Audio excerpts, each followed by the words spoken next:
ब्राह्मण देवता, हम माता आदि शक्ति के तृतीय स्वरूप की कथा सुनने के लिए अति आतुर हैं। माता आदि शक्ति की तृतीय स्वरूप है माता चंद्रघंटा। माता चंद्रघंटा। माता चंद्रघंटा।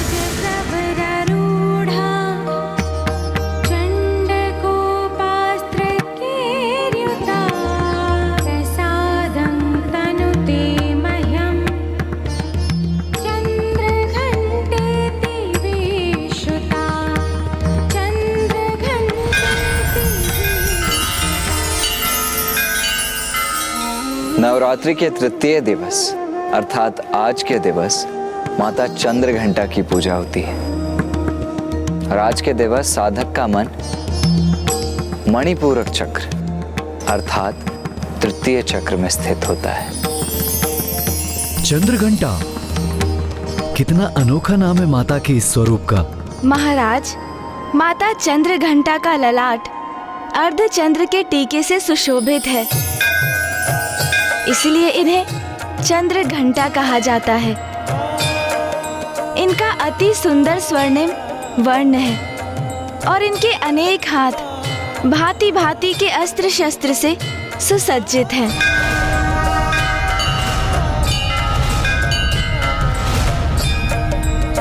ब्राह्मण देवता, आपने हमें ये तो बता दिया कि माता के इस स्वरूप के नाम में चंद्र का समावेश क्यों हुआ, किंतु उनके नाम में घंटा शब्द के जुड़ाव का क्या अभिप्राय है? इस प्रश्न का उत्तर देने हेतु मुझे आपको माता चंद्रघंटा स्वरूप के उजागर होने की कथा सुनानी होगी। ब्राह्मण देवता, कृपया करके ये कथा सुनाइए। माता पार्वती और महादेव का विवाह संपन्न हुआ और विधि विधान के अनुसार माता पार्वती की अपने मायके से विदाई हुई।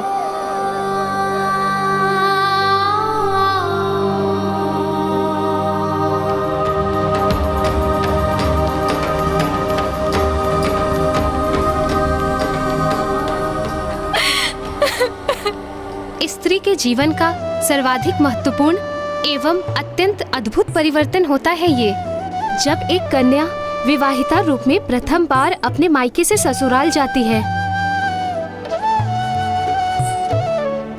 तो इस प्रकार एक ओर माता पार्वती अपने नवीन निवास कैलाश की ओर प्रस्थान कर रही थी, तो वहीं दूसरी ओर तारकासुर अपनी मायावी नगरी शोणितपुर के रूप में अपने नवीन निवास का निर्माण पूर्ण कर चुका था।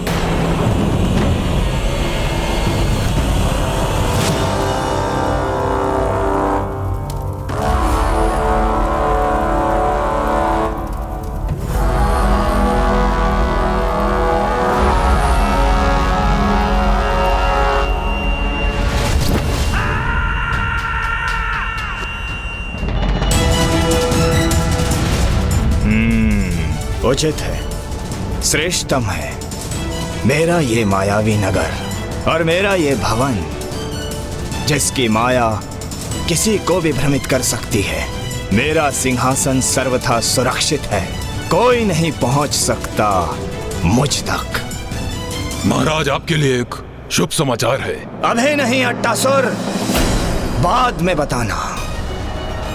आज अति आनंदित हूं मैं, क्योंकि आज मेरे शोणितपुर का निर्माण संपन्न हुआ है।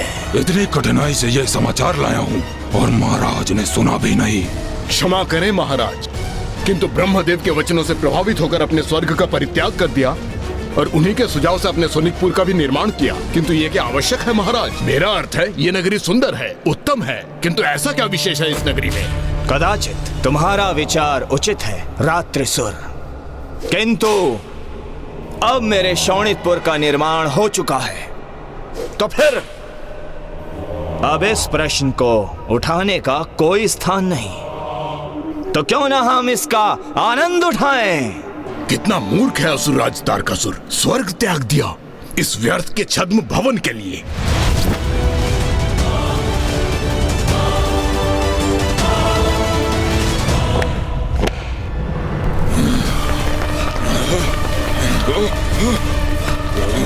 अरे ये क्या हुआ?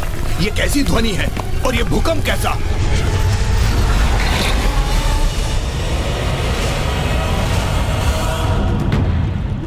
मदिरा, ये तो अत्यंत अद्भुत प्रवाह है मदिरा का। आनंद आएगा अब।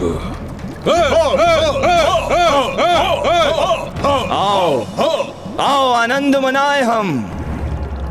रात्रिसुर, तुम मेरे निष्ठावान सेवक हो, मेरे अति विशेष मंत्री हो, तो जाओ और जाकर मदिरा पान का आनंद लो। धन्यवाद असुरराज।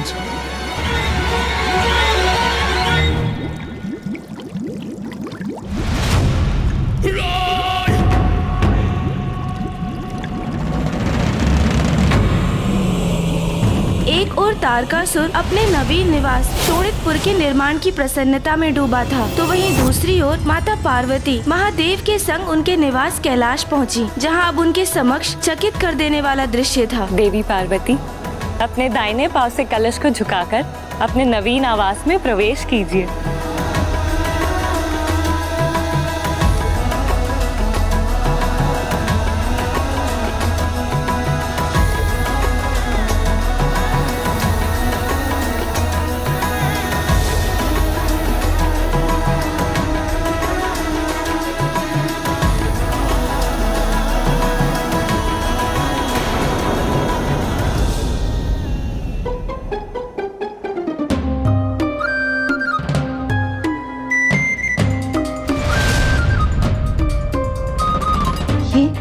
ये सब क्या? देवी पार्वती, अब अपने इस निवास को आपको ही संभालना होगा, और प्रतीत होता है कि आपके समक्ष एक बहुत बड़ी चुनौती है, जिसका सामना आपको स्वयं ही करना होगा। अब आप मुझे आज्ञा दीजिए।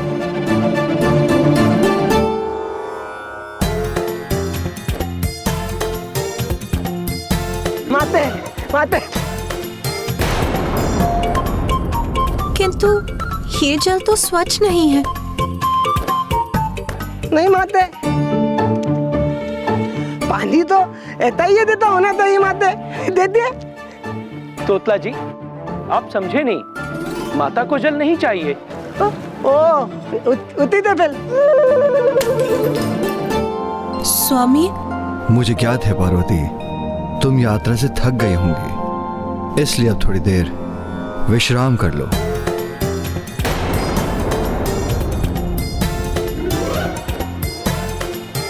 विश्राम करो? किंतु कहाँ? माते आइए, मैं आपको भवन दिखा देता हूँ, आइए ना। माता, तोतला जी का आशय है कि वो आपको संपूर्ण भवन दिखाना चाहते हैं। आइए।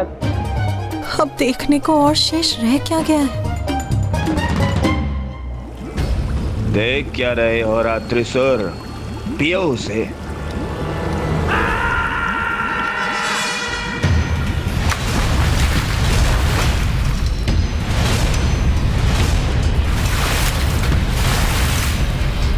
मदिरा पान तो मैं भी करूंगा।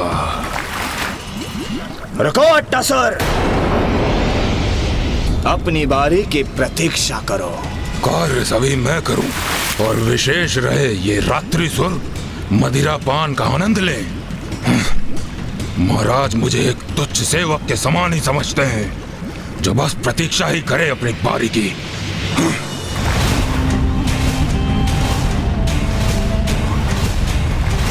ये क्या, मदिरा में मेरी छवि? जल में प्रतिबिंब देखा सुना था, किंतु मदिरा में प्रतिबिंब प्रथम बार देखा है।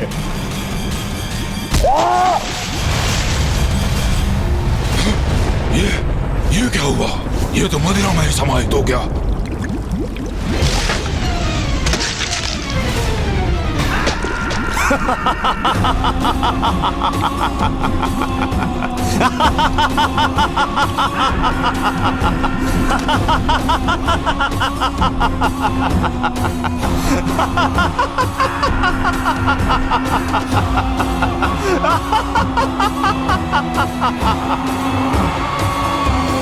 अपने मन में मुझे मूर्ख कह रहा था वो, मुझे, किंतु अब उसे ज्ञात हो गया होगा कि शोणितपुर में क्या विशेषता है। मायावी है मेरा शोणितपुर, मायावी।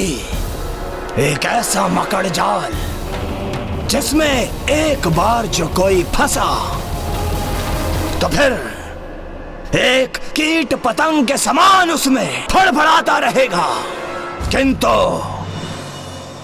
वहां से मुक्त नहीं हो पाएगा।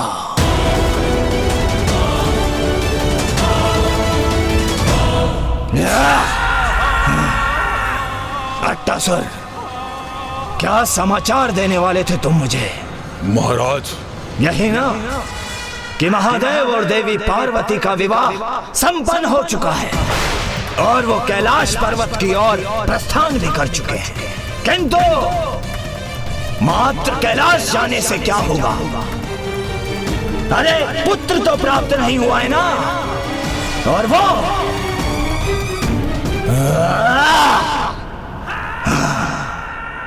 मैं कदापि संभव नहीं होने दूंगा।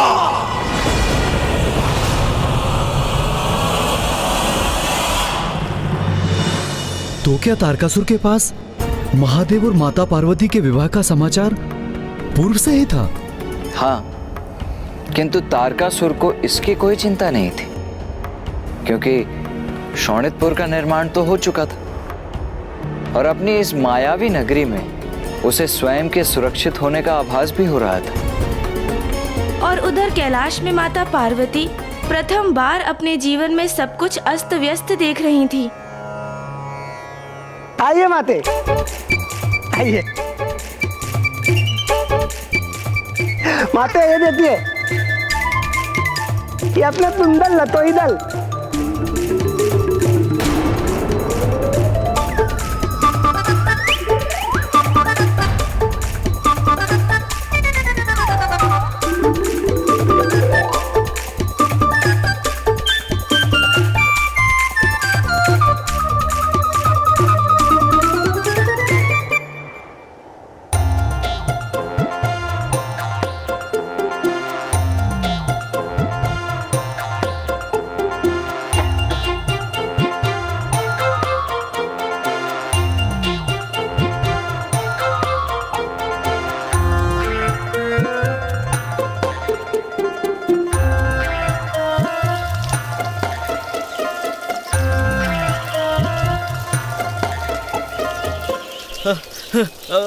माता, आपके लिए मैं फल लाऊं? देता लदा माते।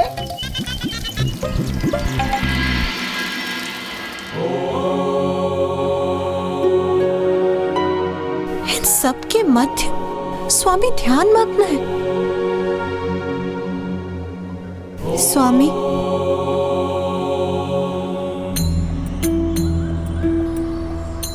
क्या हुआ उमा? स्वामी, हमारा भवन, हमारे भवन की अवस्था। क्या हुआ हमारे भवन को? मेरा अर्थ है, ये सभी ऐसा क्यों है यहाँ? यहाँ कुछ भी सुव्यवस्थित नहीं, सभी कुछ अस्त व्यस्त है। इतनी धूल एकत्रित है यहाँ, और रसोई गृह में पात्र भी छिन्न भिन्न है, और इतना मैला है वहाँ। ऐसा प्रतीत हो रहा है कि कितने समय से उसे किसी ने बुहारा तक नहीं, और रसोई घर में भोजन नहीं है, स्वच्छ जल नहीं है, और सभी का वो तो अपनी इच्छा अनुसार जहां तहां निद्रा में लीन। तो ये है आपकी चिंता का कारण? हाँ स्वामी। प्रिय, बाहर से मलिन प्रतीत होने वाला भीतर अपार सुंदरता को जन्म दे सकता है। कमल पुष्प भी कीचड़ में ही फलता फूलता है और खिलकर अपनी सुंदरता बिखेरता है। मैं तो व्यवस्था अव्यवस्था की विचार आभास दोनों से ऊपर हूं, किंतु यदि आपकी चिंता यह है कि आप विश्राम कहाँ करेंगी? विश्राम, निद्रा, उसका तो विचार भी नहीं है मेरे मन में। आपने मेरी चिंता ध्यान से नहीं सुनी स्वामी। पार्वती, मैं तो यहाँ इस वृक्ष के नीचे ही वास करता हूँ, किंतु मैं आपकी चिंता अवश्य समझ सकता हूँ और उसका निवारण करने हेतु मैं अभी नंदी को आदेश देता हूँ कि वो आपके लिए एक विशेष कक्ष का निर्माण करे। और अब आप भी इन व्यर्थ के विचारों को त्यागिए उमा। और मेरे साथ यहाँ बैठकर ध्यान करने का प्रयास करिए, क्योंकि ध्यान करने से सभी चिंताएं स्वतः मिट जाती हैं।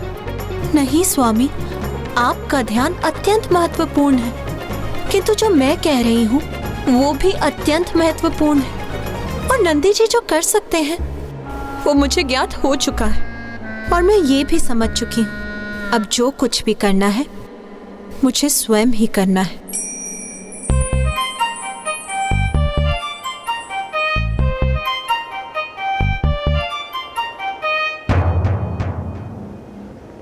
आप ध्यान कीजिए स्वामी, और मुझे यहाँ की अवस्था पर ध्यान देने दीजिए।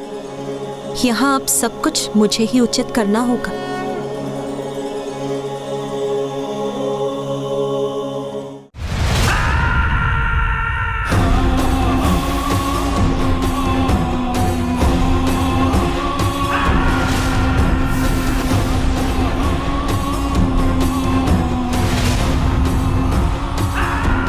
ये क्या? असंख्य अंड महाराज, ये क्या है? वृद्ध हो गए हो तुम मट्टासुर, इसलिए ये समझने में असमर्थ हो कि ये मेरे नवीन असुर हैं। ये कैसे असुर महाराज, जिनके ना हाथ है, ना पांव है और ना ही मुख है? तन से ही नहीं, मन से भी वृद्ध हो चले हो तुम मट्टासुर। अभी अंडे से बाहर आने वाले नवजात असुर हैं ये, और जब ये बाहर आएंगे तीव्र रक्त पिपासा होगी इनकी। समय आ गया है मेरे सुंदर असुरों, आओ बाहर आओ।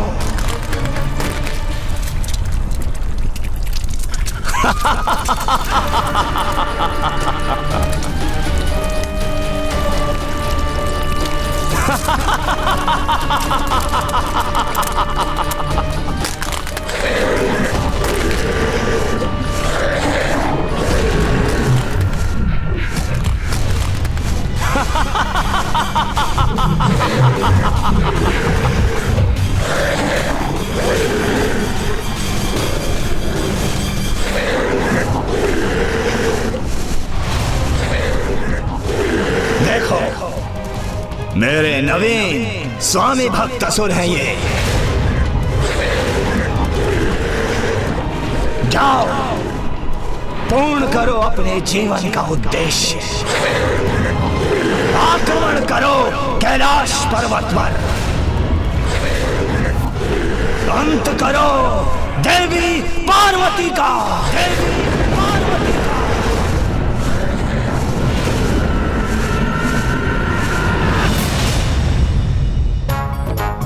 क्या स्वादिष्ट खाने के स्वप्न आ रहे हैं। अरे, स्वप्न में भी तुम्हारे स्वभाव की तुच्छता नहीं गई। स्वप्न भी देखा तो मात्र इसी का।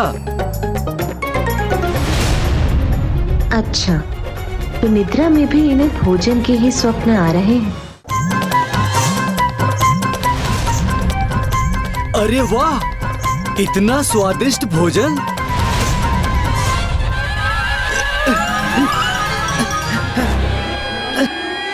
रुक जाओ, कोई आगे नहीं बढ़ेगा, कोई इस भोजन को स्पर्श नहीं करेगा। क्या हुआ माता? सब कुशल तो है ना?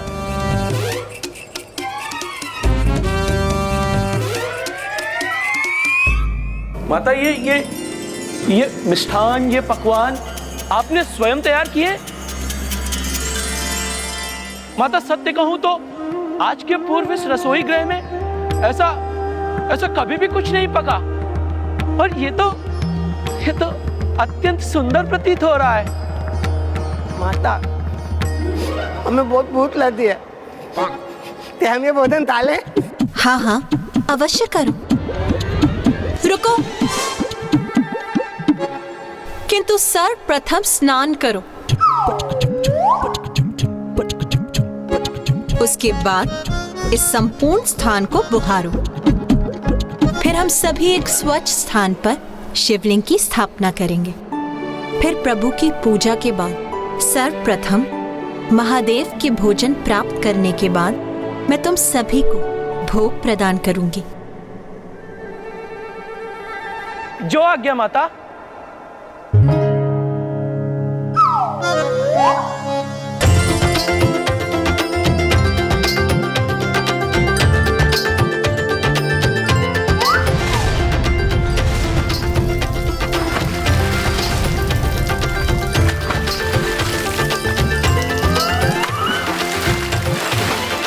यदि मैंने इन गढ़ों को अपना कार्य संपन्न करने की प्रतीक्षा की तो कदाचित मुझे अनंत काल तक ही प्रतीक्षा करनी होगी। मैं पूजा की तैयारी आरंभ करती हूँ। माता ये लीजिए पूजा की सामग्री। एक ओर माता कैलाश की अवस्था में सुधार ला रही थीं, तो दूसरी ओर तारकासुर के नवजात असुर माता को क्षति पहुंचाने हेतु कैलाश की ओर बढ़ रहे थे। यह अखंड ज्योत कैलाश को सदा प्रकाशित करती रहे।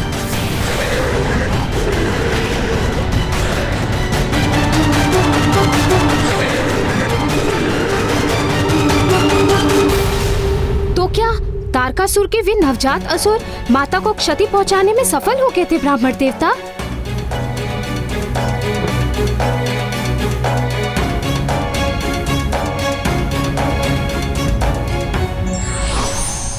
स्त्री से ही घर घर बनता है, इसलिए उसकी प्रत्येक इच्छा का सम्मान करना चाहिए।